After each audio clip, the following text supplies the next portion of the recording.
chers contradicteurs, chers amis étudiants ici présents, avant de commencer mon discours, je vous prie de répondre en pure sincérité et objectivité à une simple question. Suis-je belle? D'ores et déjà, ne soyez pas menteurs. Je ne vous demande pas si vous me trouvez belle, mais si je suis belle. Dur mystère que celui de parvenir à ôter les lunettes de ses goûts et ses couleurs pour atteindre l'essentiel. Quand l'être écrase le paraître, le voile tombe, et sur une scène honnête, l'illusion qui joue est parjure et blasphème.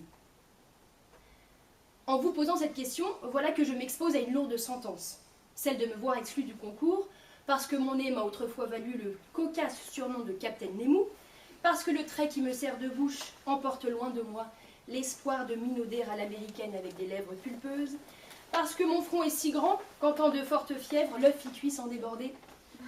Voyez-vous, la description parle d'elle-même, je suis moche.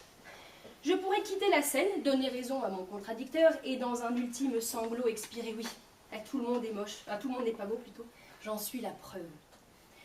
La beauté est une préoccupation maladive de notre monde contemporain, alors qu'on le targue, comme vous le ferez peut-être tout à l'heure, d'être moche et sale, il en est paradoxalement à la recherche. Vous me direz alors que l'on ne désire que ce que l'on n'a pas, mais reprenant Pascal à mes fins, j'estime que le monde ne chercherait pas la beauté s'il ne l'avait point déjà trouvée. Point d'arrêt à ce monologue quelque peu pessimiste, on m'a dit aujourd'hui que je devais voir la vie en rose. Ainsi prétendre que l'on trouve tout le monde beau serait un mensonge, je vous l'accorde. Toutefois, il est vrai d'affirmer que tout le monde est beau. Essayons le temps de 5 minutes de quitter le moi de la subjectivité pour atteindre le nous de l'universalité et oser crier que tout le monde est beau. Ordonner est aux sages ce que qualifier est aux juristes. Qu'est-ce donc que la beauté? Elle est selon le sens commun subjective. L'étiquette française ne veut-elle pas que lorsqu'un enfant s'exclame « c'est trop moche » devant une croûte du Louvre, sa maman s'empresse de lui répondre afin de calmer les regards assassins des retraités en extase « Mon chéri, voyons, ne dis pas c'est moche, mais je n'aime pas ». La beauté est subjective, certes, mais est-on-nous l'idée comme cet enfant d'un universel à atteindre? La beauté est, je crois, avant tout objective, comme l'être est. Platon, dans ses sphères conceptuelles et supérieures, parle des transcendantaux. Il daigne que cela transcende et nous parvienne, profitons-en. Transcendantaux, disais-je, un mot barbare pour une évidence, reprenez votre souffle. L'être possède des attributs qui le constituent, comme en sont le beau, le vrai et l'un. Ils font que l'être est ce qu'il est. Dès lors, la beauté se trouve en chacun de nous et tout n'est que question de quantité. Certains sont mieux gâtés par la nature, d'autres moins, c'est un fait. Heureusement, nos bonnes expressions françaises viennent à notre rescousse avec le « tu sais, ça n'est pas la quantité qui compte, mais la qualité ». Comme ce professeur las de remplir ses bulletins, écrivant à un cancre « potentiel inexploité, peut mieux faire », il nous faut comprendre que la beauté est dans le monde comme une puissance. S'efforcer à voir le beau dans toutes les choses n'est pas preuve d'un optimisme effréné et illusoire, mais bien la volonté et le choix de croire en une égalité des chances au-delà de la nature, égalité si chère à notre politiquement correcte. Le nain est désormais une personne verticalement défavorisée, à quand l'horizontalement défavorisée?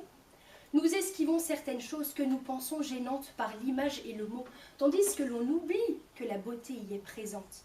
Oui, tout le monde est beau, avec ses irrégularités, ses différences qui font ses richesses. Je vous épargne à nouveau l'énumération fastidieuse de mes détails génétiquement défaillants, mais grâce auxquels je remercie quotidiennement mes parents. Me voilà différente. Le détail est moche, mais l'ensemble est beau. Oui, nous touchons ici une conception chère aux Grecs. Le cosmos ou l'univers est beau car harmonieux.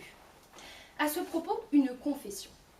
Un simple temps sec et froid, un ciel rosé aux fraîcheurs matinales me rend heureuse et me fait aimer ce monde.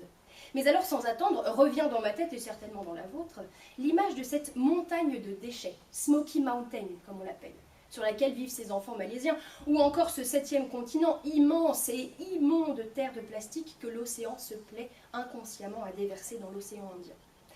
En théorie, cette terre est belle, mais c'est la liberté de l'homme qui la rend moche. De nos mains ne peuvent pas sortir que des fleurs, bien que le fumier soit nécessaire à leur épanouissement. Considérons justement les hommes. Mère Teresa n'est pas belle, au sens plastique du terme. Qu'est-elle si ce n'est 1,20 m de rides ligotées dans un petit sari blanc et bleu? Eh bien, une bonté et une beauté d'âme, une harmonie de vie. Elle est une beauté simple et profonde. À l'inverse, quelqu'un de constitution plutôt aimable, mais dont les actes sont ignobles, je ne chercherai ici aucun exemple, puisqu'une multitude vient au bon sens que chacun est libre d'apprécier. Une telle personne, disait donc, serait à vomir, sa beauté n'est que celle de son corps. Ainsi, combinant ces probabilités, il devrait être possible de toujours trouver quelqu'un de beau, en corps ou en esprit. Si tant est qu'il existe quelqu'un de véreux et au physique subjectivement disgracieux, remarque, qui a dit qu'avoir un œil plus grand que l'autre, une dent en moins est moche, personne ne peut juger. Alors, si l'on trouve une telle personne, je n'aurai qu'une seule image en tête, celle de ce cher Rousseau m'inspirant dans ma conscience qu'on ne lit pas la lettre à l'enveloppe et que l'homme est naturellement bon. Cet homme est mauvais, mais il peut changer. Maintenant, remontons la frise et arrivons au concept. Allez, grands mots. Le mal, la misère, la corruption, la mort, j'en ai mal aux oreilles de laideur.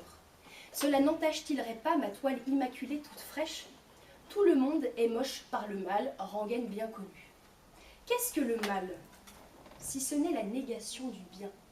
Qu'est-ce que le mal, si ce n'est l'absence de bien? Il n'est donc ni beau ni moche, il n'existe pas en lui-même. Toutefois, je ne nie pas le mal. Il est, mais simplement comme un vide, comme le bien que l'homme ne fait pas. Et enfin, l'ultime mal que l'homme redoute, que l'homme exècre par sa peur, la mort. La mort est certes triste, mais rend possible la vie heureuse. La mort est le sel de la vie qui donne à apprécier chaque instant, justement parce qu'il n'est pas éternel. Ainsi, sans outrecuidance et impudence de ma part, m'est avis de devoir vous révéler à tous la vérité au grand jour. Je suis belle, vous êtes beaux, nous sommes beaux.